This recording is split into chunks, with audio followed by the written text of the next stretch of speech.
Welcome to the Sage Advice Podcast, transforming the way people think and work so their organizations can thrive. Well, hi everyone, and welcome to our podcast. I'm Ed Kless, and today's episode is cut from another podcast of which I am the co-host, The Soul of Enterprise, which is also sponsored by Sage.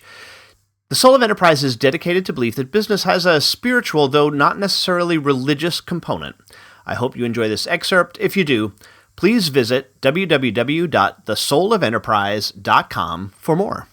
But it's an issue that I take very seriously in all of my pricing books, because this is one of the first objections I ran up against. You're telling me that if you're doing the same work for two customers that you can charge them differently? Mm-hmm. And I said, yes, absolutely. That's what I'm telling you.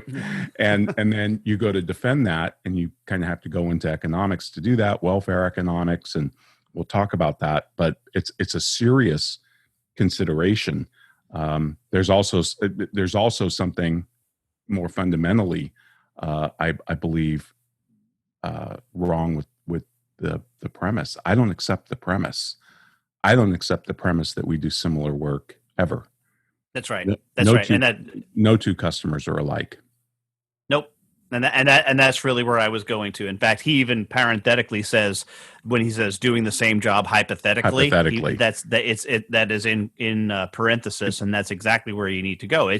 By definition, it's not the same job, and I think we talked about that. Well, I know we talked about that on our shows when we talked about project management, because it's one of the definitions of project management, or a project is, by definition, is unique. Right. And, when I started to wrap my head around this, and just certainly yield management or revenue management, like the hotels and the airlines, and you'd sit there and say, well, how could they possibly charge somebody sitting in coach, and they charge them 10 times more for their ticket than the guy sitting right next to them? In fact, we have a video clip of this where the one guy paid $700 and the guy sitting right next to him paid like $120 or something. How can they do that? Well, first off, yes, it's the same flight. You're going to the same destination. It's not the same product, because the guy who bought it at the last minute was thrilled that they held back that capacity to have a seat available for him, as opposed to his seatmate who bought it 6 months ago. And that's why he got such a great deal. It's not the same product. You're not comparing apples and apples there. No, and even to take it one step further, as you point out, he's in coach, and there are people in first class that paid less than he did. Yeah, that's right. That's exactly right. So we'll get into that. We'll also talk about the differences, because even before Value Pricing 1.0, there were movements before then, and of course hourly billing being the foundation of the profession, at least for the last 60 or so years. And so we'll talk about those issues.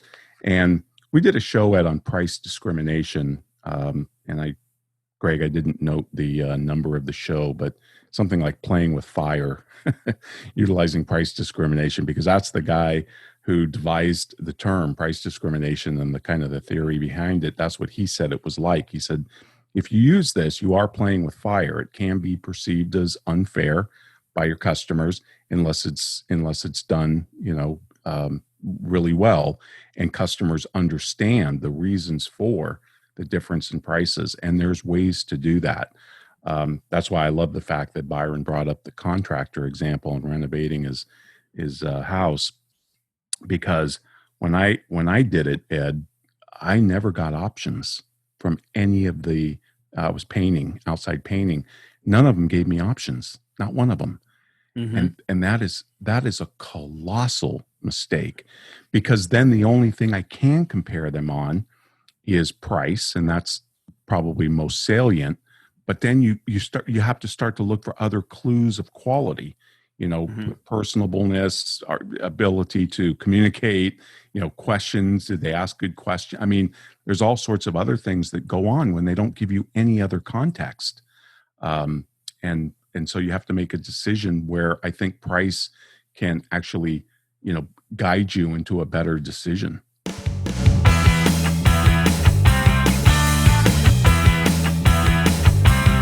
For more sage advice, visit and subscribe at sageadvicepodcast.com.